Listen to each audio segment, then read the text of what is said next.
This is Blue Left, a podcast dedicated to amplifying the underrepresented Democratic voices in Tennessee, working tirelessly to bring progressive change to the volunteer state. Here's your host, Peggy Kingsbury. That's right. Welcome back to Blue Left, friends. I hope everyone has had a wonderful holiday season. We're taping this somewhat right after the Christmas New Year's season, and we've got some snow headed to Tennessee, where Blue Left is headquartered. So as you can imagine, if you're not from around here, people are going crazy. We have been to 3 grocery stores trying to find eggs, and I think because of bird flu and snow coming to the south, there are no eggs in the Kingsbury household. But we do have all the other things we need, so we're fortunate that way. I'm so pumped today about our episode. We have Jennifer Pearson here with us at Blue Left, and Jennifer has an extensive background in working with libraries, and we're going to talk to her about all of the things that she's done with libraries and what libraries mean to us, why they're important, why they're specifically important to rural communities, and why funding of libraries is just crucial to the survival of many rural communities, and that helps, toddlers to the elderly, everything in between. And what libraries mean to us has really changed over the years, so we're going to talk about that. Jennifer also has done a lot of work in strategic leadership. When you run a library, when you're the director of a library, you have to do a lot of things. You have to deal with state and county government. You have to deal with the community as it grows and changes and trying to meet all the needs of everyone. Jennifer is a graduate of Ole Miss, so hotty toddy. Hotty toddy. Yeah, and I'm a graduate of the University of Georgia, so let's not have a fight right here about that. We don't have to this year, Peggy. That's right, we don't. We sure don't. But I'm actually a Vanderbilt fan, so there's that. Sorry for your loss. Well, most of the hey, time. yeah, it's what it is. Smart people. It's okay. Jennifer's worked for a lot of several libraries. She's worked for profit and nonprofit libraries and companies that deal with libraries. And she is coming to us with 3 episodes with Kai Risdahl. And what's the name of that show? It's Marketplace. Marketplace, yes. So she has been on 3 episodes with Kai Risdahl, which I'm insanely jealous about. But I think that's wonderful. And he called Jennifer for those episodes mainly because she was the president of is it called Small and Rural Libraries Association? It's the Association for Rural and Small Libraries. Okay. Which is a huge organization for small and rural libraries, of which there are way more of those than there are massive libraries, which we sometimes think of all libraries are big, but that's not true.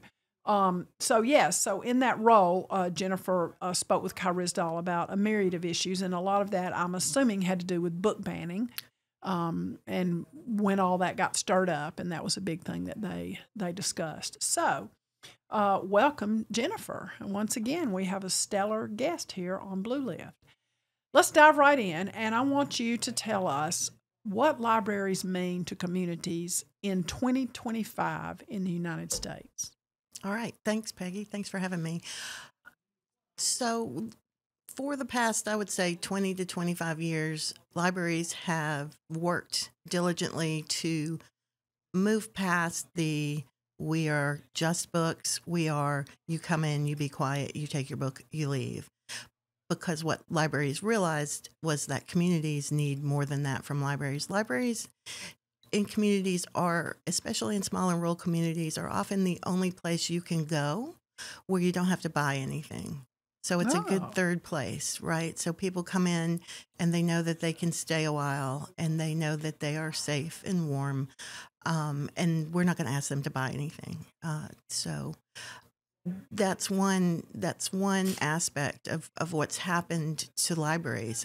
During COVID, one of my main concerns with having to close the library for a while was, what are all those people going to do that count on the library for a warm place to stay during the day? Yeah. They're either underhoused or they're homeless, and we care for those people. And in addition, we care for the people who don't have access to broadband or computers at home, and they also depended on us for a lot of their online work that they needed to do for jobs or insurance or other things. And that's huge, because we still do have so many areas in this country that don't have broadband or Wi-Fi, and you really cannot manage a life anymore without some sort of access. One of the guests that we had on Blue Lift, Emily Jenkins, works for the Tennessee Justice Center, and she spoke about the trap that some clients of social services from, let's say, the state of Tennessee, for example, it could be any state, get caught up in when they try to do things by mail or phone.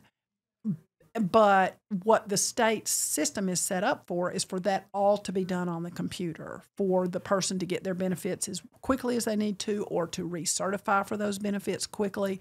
And she told us that if a person can sometimes use a computer, but not all the time, as soon as they make one phone call, then that changes their profile, and now they have to do everything by phone, and it's hard to get someone on the phone, so you can't even do a blend. But libraries give a place for people to go where they can do all of that stuff. That's right. And we also give a place where we can help you do those things. I mean, we can't help you with your private personal information, but we have people who come in and don't know how to use a computer, right? Because they've never had to. And so it's not only a place where you have access to a computer, it's a place where you have access to people who can help you learn how to use a computer. Right. So important. I also know that many libraries have a genealogy room where you can do research about your genealogy. And then you can, I mean, there still are times when you need something, like you're a person like me, and let's say that I'm looking for something that happened in 1928 somewhere. And you can go to your local library and you can find that newspaper article, which you probably can't get to online unless you have a paid subscription to something.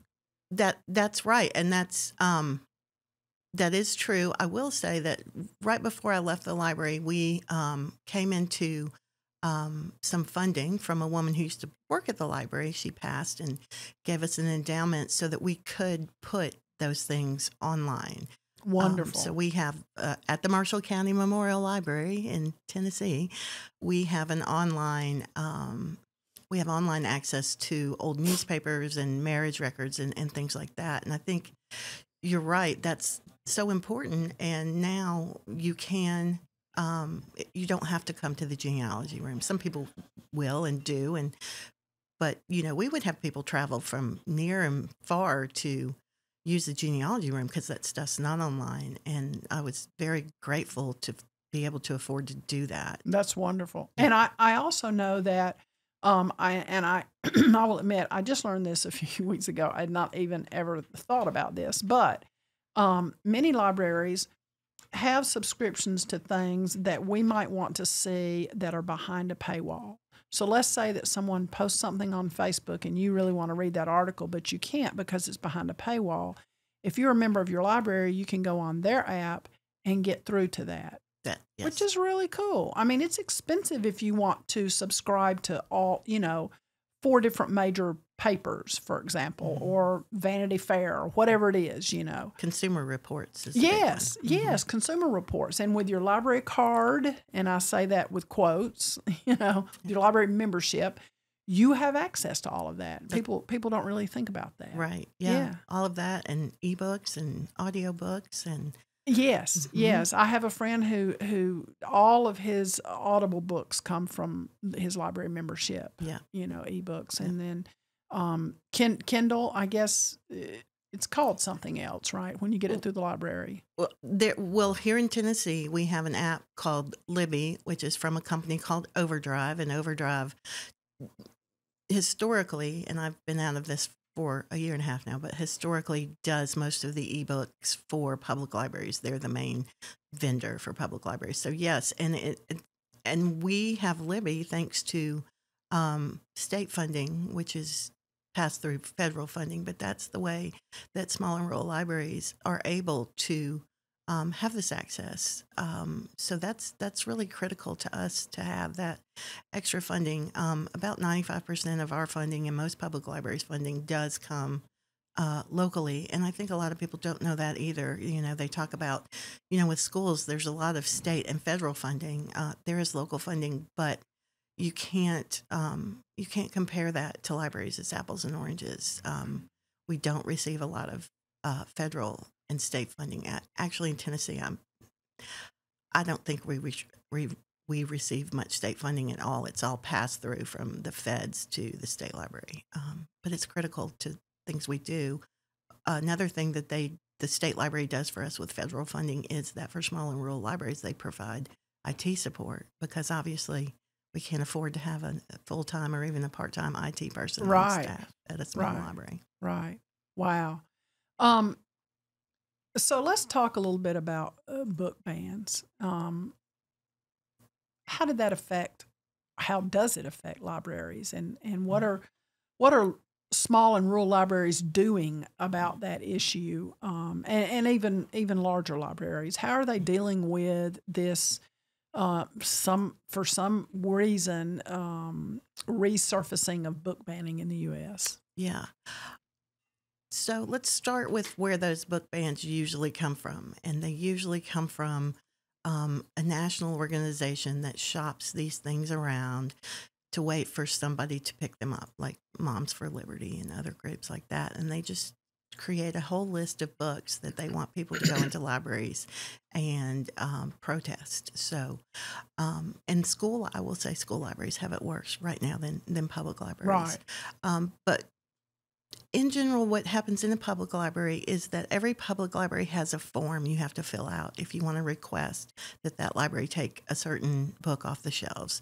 And so at Marshall County, we've had that form for a long time. And generally what it does is it prompts you to have to do some research on the book, because it asks you to take passages from the book that are offensive to you and explain why they're offensive to you. So that really stops a lot of people in their tracks, because they don't want to actually read the book. They just want to say, I don't want this book in the library because basically somebody told me I don't want it in the library. Right, because I'm in a Facebook group and they said for me to do this. Yeah, correct. Yeah. And so then the next step is that you have to come to a library board meeting. So library boards in the state of Tennessee are governing boards. So as the library director, I work for the governing board of the library, not the county. So the library board has the final say in everything that happens at the library, including funding and things like book banning. So the second step you have to take is to actually attend a library board meeting and defend your reasoning for this. And ultimately, the library board decides whether or not to remove the book. And in general, they don't remove the books. I was fortunate enough when I was there not to have to deal with that much.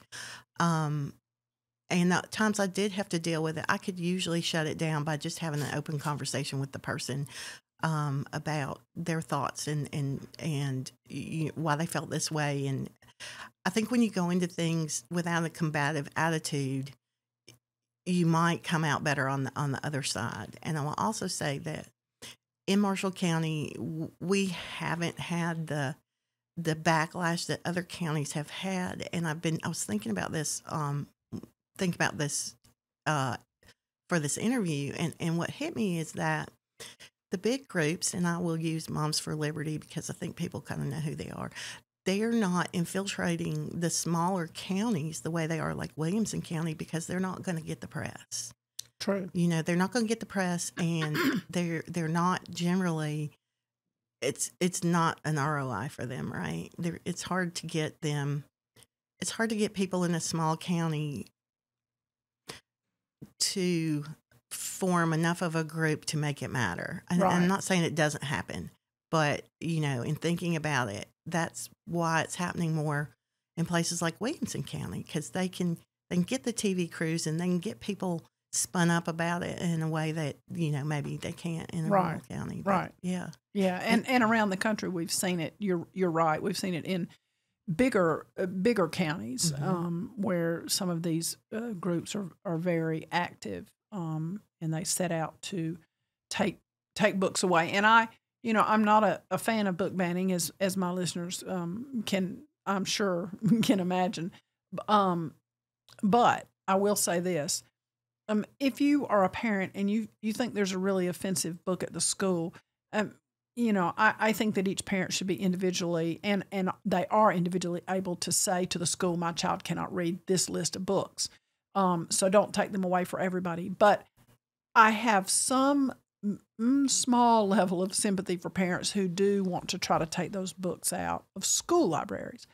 But a public library, I think, is a place where you've got to have, other than pornography, you've got to have, and of course the definition of that is, for me, it's not murky. For a lot of people it is, but you've got to have access to things like if you're doing some research, or you just are super curious and you want to read Mein Kampf, you ought to be able to go get that out of the library. Yeah. Yeah. I mean, of course it's offensive, and of course I disagree with it, but it's a book. There's stuff in it that somebody may be interested in for some reason. Well, and to your point, to a lot of people it's offensive, but if you're going to argue against a perspective, you need to know what that perspective is. Right. That's the flip side of book banning, right? There are things I don't like and I don't agree with, but I don't want to talk about it unless I understand it. So, correct. Yeah. And what you said about school libraries, I do understand what you're saying. And what I will also say is that school libraries aren't collecting these books unless they think they're appropriate for. Right. And again, a parent should be the ultimate guide for that. And in the public libraries too. In the public library, I'm not going to tell you as a young person, you can't have this. It's not my job to censor you, but you should have your parent look at. We used to have, we had the 6th grade classes every year from one of the county elementary schools come in the library and tour the library. And it's the kids. Prior to that, we would send out a form to get them library cards if they didn't have them all have library cards. But one of the things I would say to them is that I'm not your mama. I can't tell you what you can and you can't do, but you need to take this book home and show it to the grown-up in your house, because they're the ones who decide what's appropriate for you, you know, and that's important. But yeah, it's up to the parent. It's not up to me. I can't tell you even as an 8-year-old, and you shouldn't be there without your parent anyway. Right. But that does happen sometimes in rural libraries. It does. I mean, our threshold was you weren't supposed to be in there without a parent unless you were 10 or older. But yeah, people. I mean, it's a babysitting service sometimes. Yeah.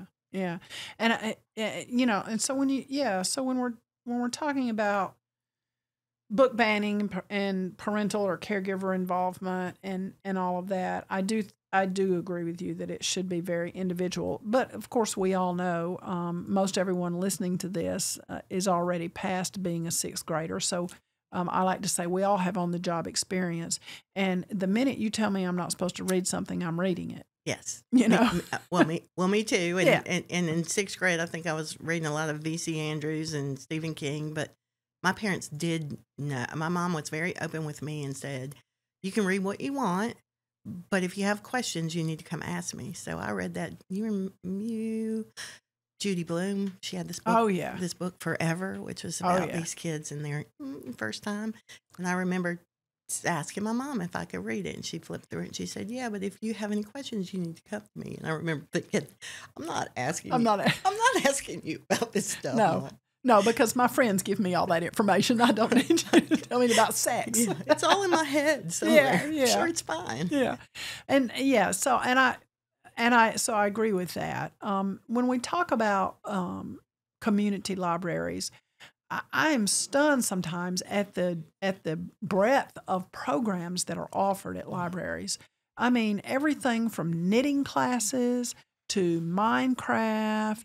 I mean, just tell me some of the things that a person can go to a library and get involved with. Yeah, and so I will say it varies widely from library to library. And one of my cornerstones at our library was we're going to do what people here want us to do. Well, I'll throw something at the wall and see if it sticks, but so at our library, there was a lot of hands-on crochet and learning to paint or learning how to do beekeeping, things like that, because that's what our community was interested in. And we had lots of STEM programs for kids.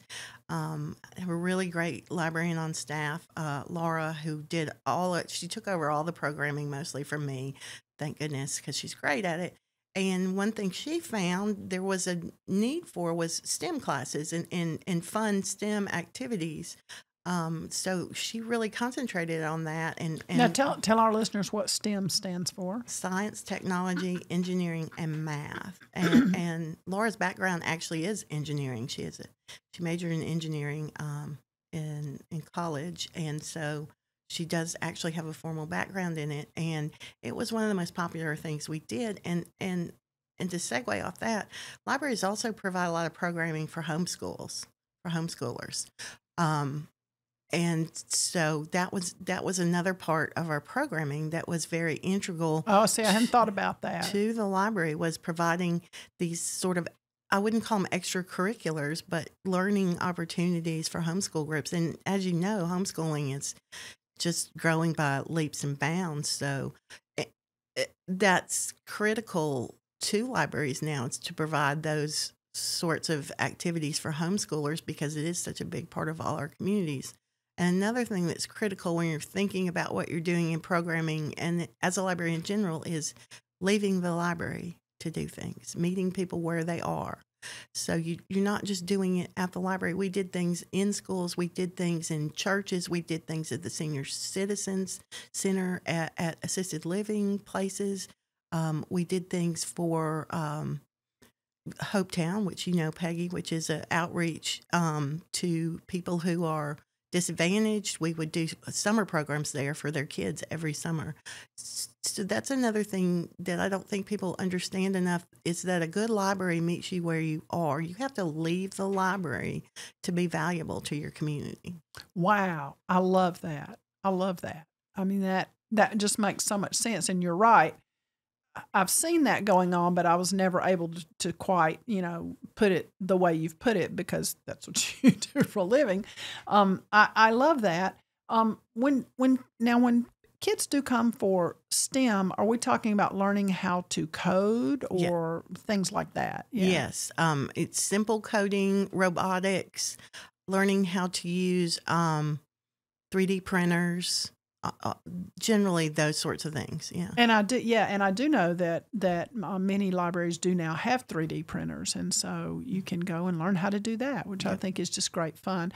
I know, I've been exposed to several different county libraries, and you're right. I love what you said about how each library system, community, county, city, whatever, has to determine what their population needs and try to meet those needs.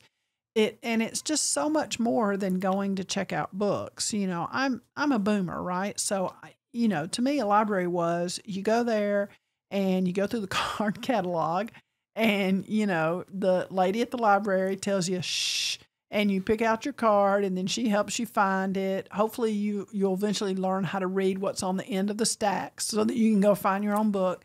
And you get it and you either sit down and write down what you've got to have for your report or you check it out and take it home. Yeah. And, but it's just such a different place these days. And I think it doesn't matter the economic status of where the library is. Blue Lift is headquartered out of Williamson County, Tennessee, which is, as my listeners probably know, is a fairly wealthy county. And our library system is very robust. But the programs that are offered are the things that people are wanting. I have a very good friend who is in charge of the teen room at one of our libraries. And the kind of programs they do is just amazing. And she has this group of teens who love to come to the library, and every month they do the decoration for the teen room and they decide what their theme is going to be. And then they have various activities that they do together. And the library that she's at is located near an area where some disadvantaged families live. And so that library is so important for those kids after school to get on the computer, to have a place to do that. And quite frankly, for some of them to have a warm, safe place to be for a couple of hours. Yeah. After school. Yeah. And the teen demographic is so important, and they're the hardest ones to reach because, people think of the library as a place where you go with your kids. and then maybe as an adult, if you're interested in the programming or the books or things like that. But where you lose people and you might never get them back is the young adult teen demographic. And so I love it when a library speaks to teens, because it's another thing that older people have to get used to. And I'm Gen X, so I'm a little behind you, but not too far. Yeah. So what do parents do, and what do people who love teens do to get kids to embrace the joy of reading and learning and becoming a lifelong learners? What do we do, Jennifer? That's a great question.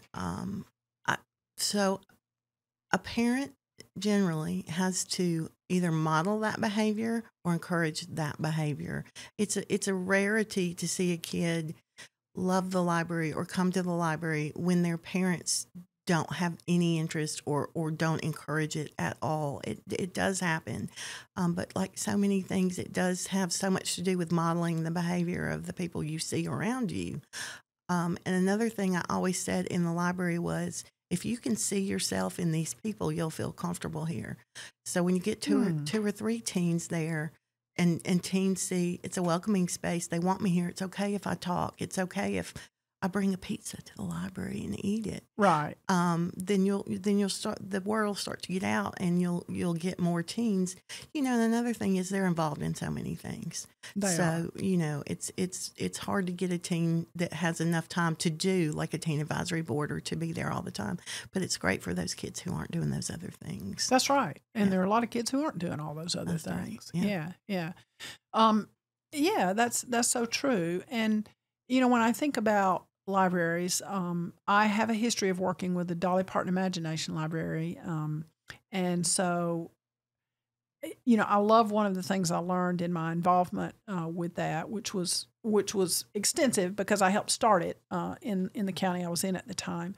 But one of the things that the Imagination Library does is every child, regardless of economic status, gets a free book every month to their home, addressed to them. It's age-based, and people would always ask Dolly, why is this open to rich families and poor families alike? And the Imagination Library staff would always say, it's because even if you are a child from a very disadvantaged family and let's say a family that is in turmoil, and the book arrives and no one's really going to sit down and read it to the child, which, is a thing that children of privilege take for granted, but a lot of children don't have that. But let's say you're a child in that kind of family, but you've put a book in the child's hand, it's in the child's home, they're eventually going to sit down and begin to turn the pages. You're going to feel the feel of a book. They're going to look at the pictures. They're going to use their imagination.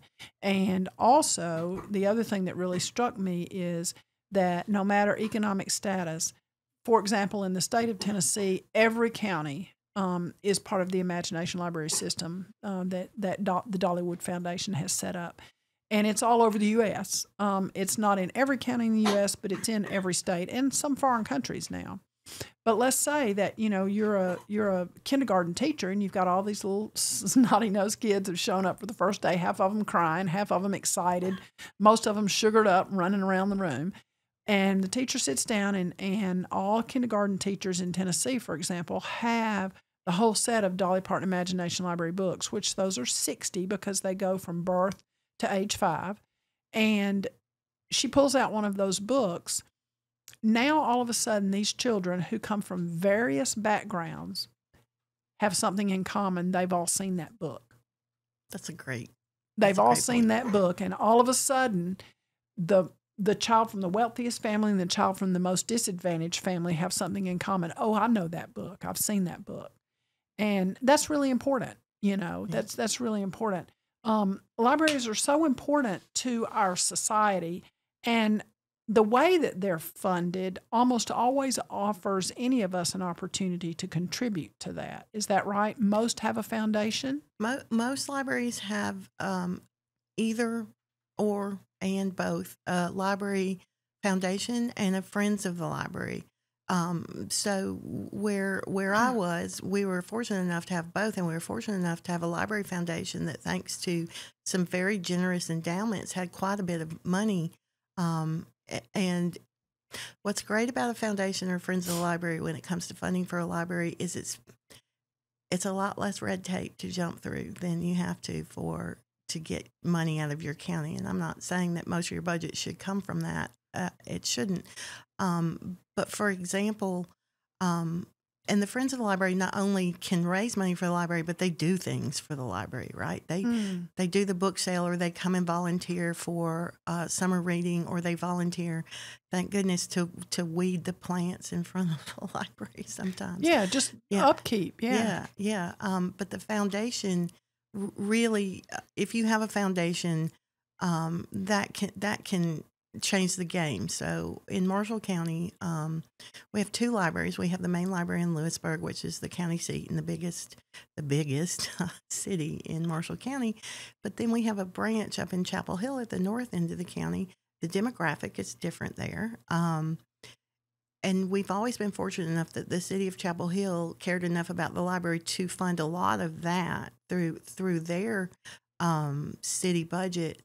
But a few years ago, they offered the library the old town hall building when they moved into a new town hall building for the library. The library had just been a very small part of the community center.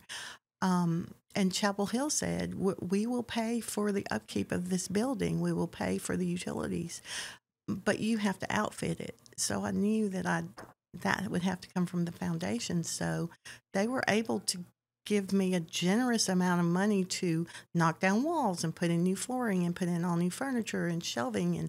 And I found out I was really great at interior design and spending other people's money. So we were real fortunate if you have a good foundation. And you're right, that is a great way to contribute to your public library, either through the Friends by doing hands-on work, or through the Friends or Foundation by donating. You know, there are people who have tons of money and that's the way they want to work it, and there are people who, you know, probably don't have enough money to donate, who will, you know, do some hands-on work, and libraries appreciate all of that. Right. Yeah. And so I'm hoping what my listeners are learning from this is that if you are someone who has some excess resources and you want to give to something that really has a broad reach for your community and serves a wide range of people in lots of different ways, then, you know, giving a monetary gift to your local library, Friends of Library or Foundation, whichever one you have access to, is really a good way to give to something that matters. And many of those are 501c3s, so you can get your tax deduction and all that, which rich folks love that. But it's really a good way to give to something that is out there doing a lot of work.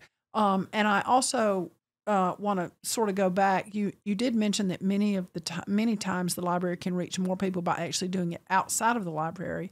Now, I know that one of the experiences that you loved most at your Marshall County Library when you were there had something to do with some baby goats. Now, Jennifer, tell us about those baby goats. And for the listeners, this is going to give you an example of the kind of programming that a really strong library system can do if it's got enough funding. Yeah. Well, so it's baby goats, my favorite thing every year. And once a year, we would do baby goat story time. And Marshall County is the home of the fainting goats. A little trivia for you. And so there are plenty of folks there who own fainting goats. And we were lucky enough to have a friend of the library who had fainting goats. And every spring, he would bring a few baby goats to the library for story time. And that's just above and beyond me, like, every year we had more kids come to that, and it's just a way to take something and take it to the next level. So you have story time 3 times a week, but you don't always have that extra activity that will bring more people in to the library. One summer we had Jason from Jason the Scorchers come to. It's Farmer Jason. Farmer Jason at summer reading, and I was so grateful for that. But we also had baby goats and baby animals, and he said, I think this is the first time I've been upstaged by baby goats. So, yeah, that's neat. Yeah. I actually know Farmer Jason. My husband does some work with him. It's great. He's a great guy. Great guy. So that's fun, and that's an example of a way that you use a unique programming situation to serve the community, but also bring in some new people. So then they may say, I haven't been to the library in years, but I'm just going to go in there and check some things out and see what they're up to. And that's really cool. I love that. I love that. So that's another way that if you're a person who has the capacity to give, you can give to things like that. And you can sponsor something, for example. If you like to have your name on something when you give, go for it. Yeah. Know? I mean, we had the coffee. We had coffee at the library for folks. And generous business owners in the community, wink, wink, would... She might be winking at me. Wink, wink. Would sponsor the coffee every month. And my feeling with that, and it always has been, I'm going to give, if you give me something, I'm going to give you something in return. Otherwise, why would you do this? So every partner that did that with us got a shout out on all of our social media, got a shout out, got a shelf card by the coffee that said that they had contributed. But like you said, that is another great way to give to the library. And if you're smart, you're going to give it back. I'm not going to ask you to do things anonymously unless you want to. I want people to know that you're a friend of the library, you in the universal sense. Right. So that's right. So if you own a small business in a community and you're trying to think of a way to get the word out a little bit more about your business and what goes on there, you might consider checking with your local library and seeing if there's a program you can sponsor, if there's a coffee club you can sponsor, if there's a knitting group you can sponsor and provide snacks for the knitting group, which is kind of hard to eat snacks and knit at the same time. They do it. But they do, That was one of the biggest things. Our crochet club was what food are you bringing? They're still going strong after 10 years. I love that. So, libraries and reading and learning, those things are so very important to what is going on in our communities. And so I want to kind of get it to the issues that progressives love to talk about, the issues that are really important to us around libraries.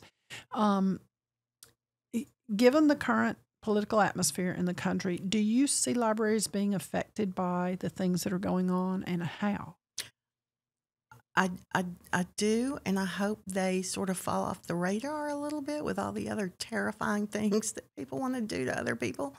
But yeah, I mean, this incoming government doesn't care about those things. I will say, and this is me talking, I will say that they seem to want to make us all dumb and scared, and libraries are the antithesis of that.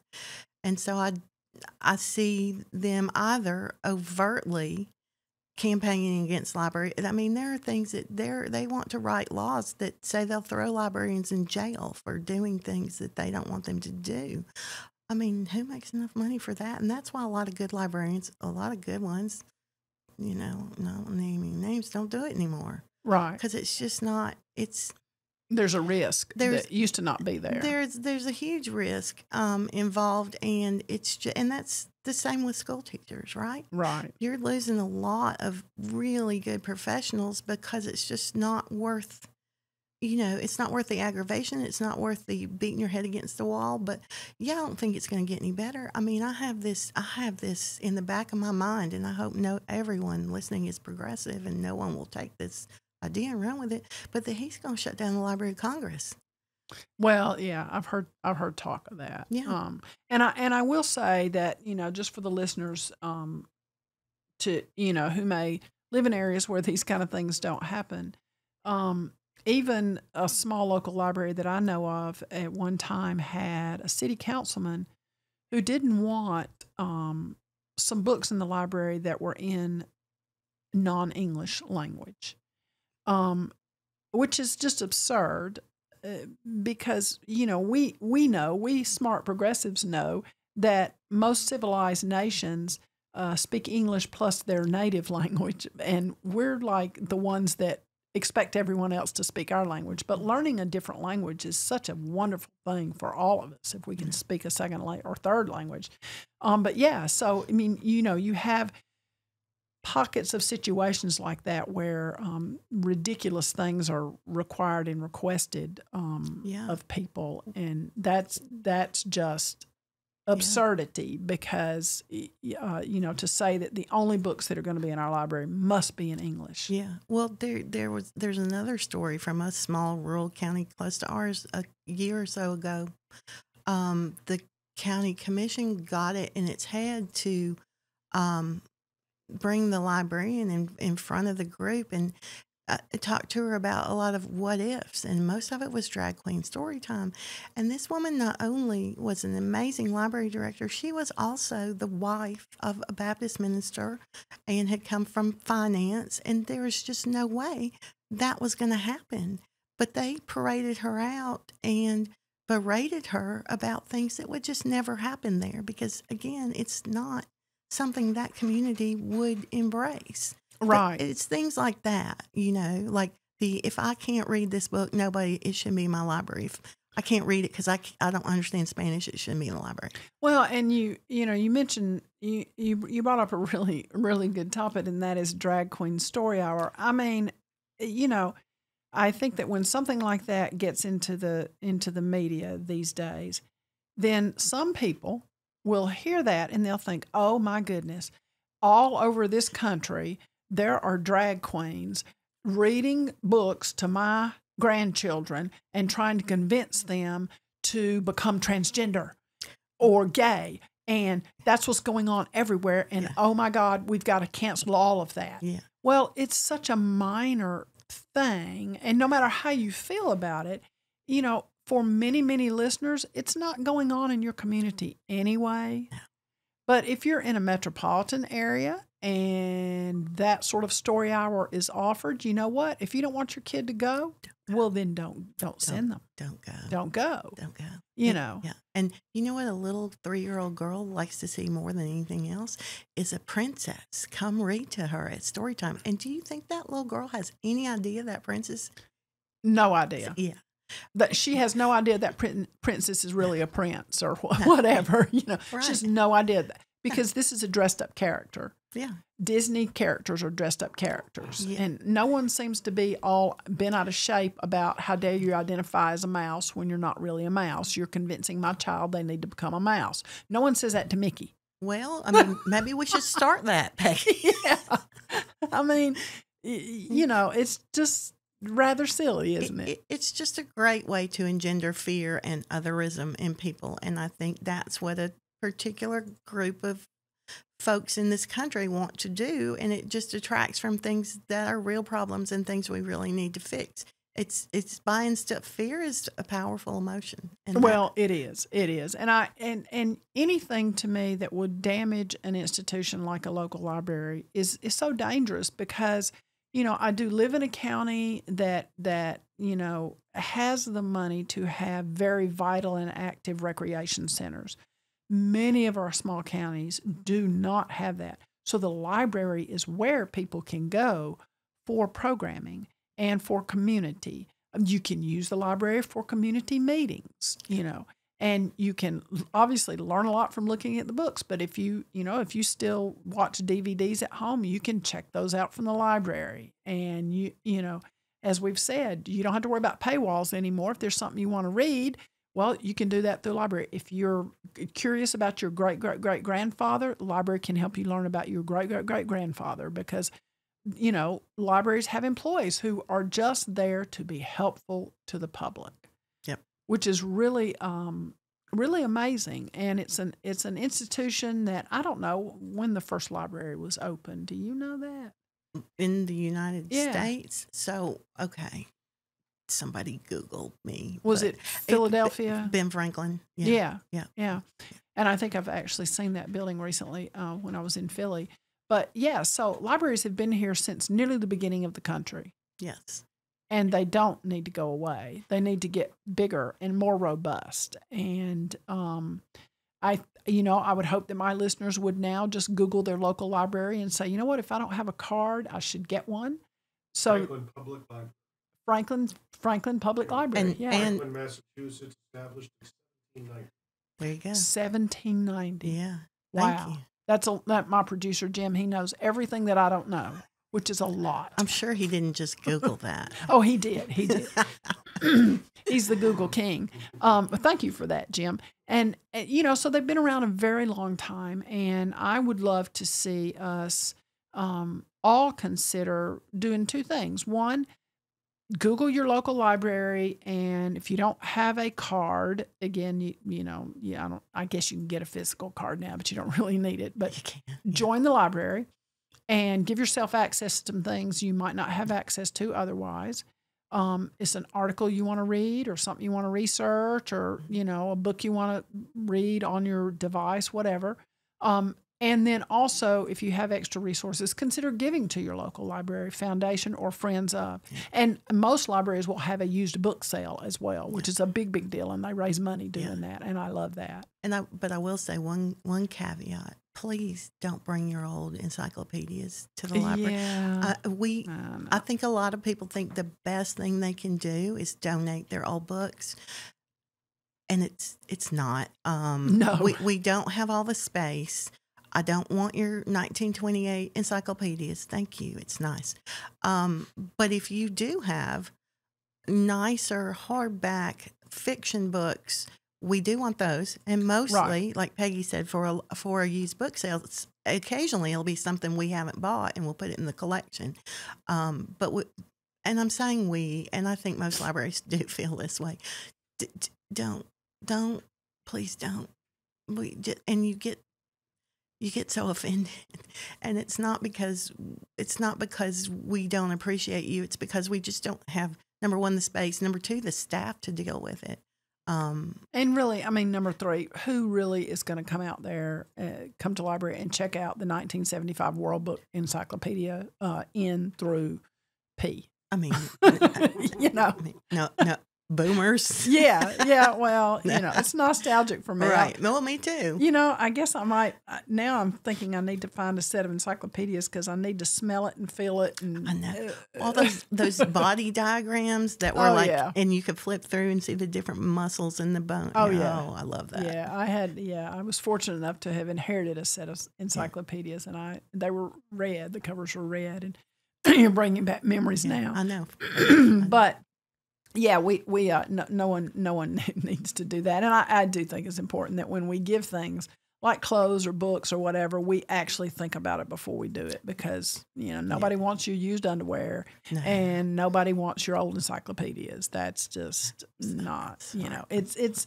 And I think that one of the things that makes people though want to dump a bunch of books like that at the library is they just feel like I can't just throw it away. It's a book. I feel the same. Which is kind of cool that people feel that way, But, and also if you're someone like me and, I will go by a bookstore and I will see a cover of a book I've been wanting to read and I'll buy it. And then I'm done with it. My home has an extensive library that is filled up with 99.9% of my husband's books because he's into that for a living. And I have just a little space and I'm not going to reread a mystery because it's been solved. And to me, it's not history, it's a mystery. Those two things are different.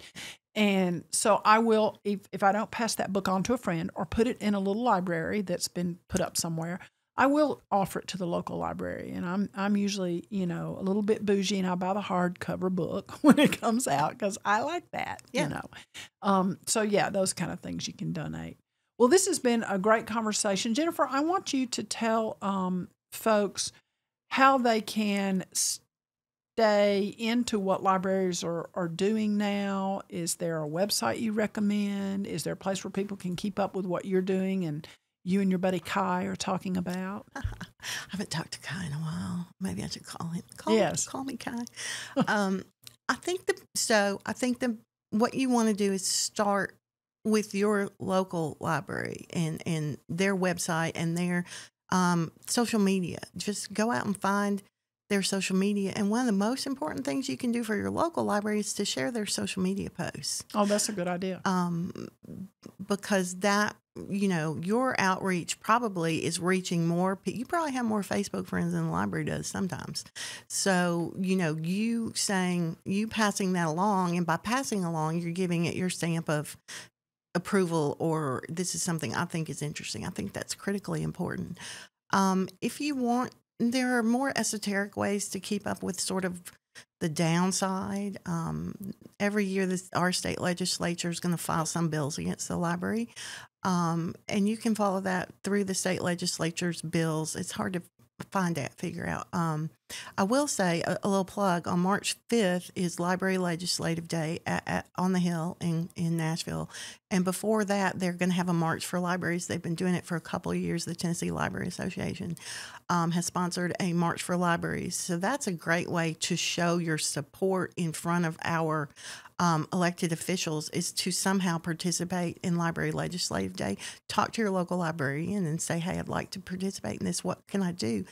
Because another thing is, librarians can talk till they're blue in the face about how important libraries are, because that's your job, right? Right. But the people that elected officials listen to are their constituents. So people used to come to the library all the time and thank us and say, what a good job we're doing. I said, if you really think we're doing a good job, let me give you your county commissioner's phone number. Go talk to the county mayor about this, because they care about what you say, not what I say. Oh, that's really, really a good tip. So listeners, wherever you are, whatever state you're in, whatever community you're in, if you appreciate what the library is doing, then let your local elected officials know that, because they're controlling a lot of the funding. Right. Yeah. That's really a good tip. And I had something else that came to my mind now, and I can't remember what it was. But anyway, yeah, it's a good idea to let people know that. And it does. I don't want to be remiss in saying to my listeners who are here listening to Blue Lift, which is obviously a progressive podcast, that there is a war on libraries. It's not as robust as I think it might be in the future, but we're living in a time where, nurses and doctors were demonized, and now teachers are being demonized, and librarians are being demonized. So, I'm not really a doomsdayer, but they could be coming for libraries in some way, just to reduce funding, not understanding the importance of libraries. And I want to leave my listeners with this little story. So my husband and I, we love to go to Asheville, North Carolina, and we usually spend every Thanksgiving there. And this last year when we went, of course, there was a lot of the flood damage around, and we got the chance to do some volunteer work. And while we were doing that, I learned that one of the things that the local people needed more than anything else was a way to connect with the outside world, to let their families know that they're okay, to have a place to get online and do their banking or whatever they needed to do. And guess what? Libraries, the city and counties and municipalities were able to get those libraries back up and running and get that Wi-Fi back working. And we drove by one, and you could see, and I think it was a library, and there were a line of people there getting online. Yeah. And so libraries are just so vitally important to our community. In times of disaster even, they can offer something like that. And then, as you said, if it's a super cold day like it is today here in Tennessee, and you're someone who is in a sketchy housing situation, or maybe you just really have to turn your heat way down because of money, and you want to be warm for a few hours, you can go sit at your local library. You can pull a book off the shelf. You can pull a magazine out. Read a newspaper. You can read a newspaper. You can hopefully have a cup of coffee that somebody sponsored. It's a place for you to be and to have some community. So libraries are so important to us, and I really, really want to thank you for your work in this arena, and for keeping the word out about what libraries are about, why they're important. And, if you're a person who's looking for a great part-time job, consider seeing if your library has an opening. It's just a wonderful place to work and feel like you're helping people and, meeting their needs and meeting people where they are. No matter if your background is technical, we've talked about that, or whatever it is. You may love small children in big groups. I know I'm not, that's not me, but I have participated in story time. Peggy is a great story librarians out there. Yeah. If you need somebody to come read, if you need a personality to come read to your kids. Peggy's on it. She's great. Well, I'm kind of a ham, and I kind of have a dramatic side to me, so I know how to turn the juice on for the kids, and then afterwards I have to take a nap because I'm completely exhausted. No kidding. But yeah, it was great fun. It was great fun, and the kids were so interested in the books that I was reading, and they love it when you ham it up and make it fun. And I think I even dressed up one time. You did. Yeah, that was fun. Well, thank you for being here, Jennifer. We appreciate having you here at Blue Lift. Friends, I want to make sure that you know that every voice matters. And if you've got a topic you want us to find an expert to speak to us about, just let me know. And you can do that via email. It's blueliftpodcast@gmail.com. Pretty easy to find. And also, I would love it if you would like and share this episode and let your friends know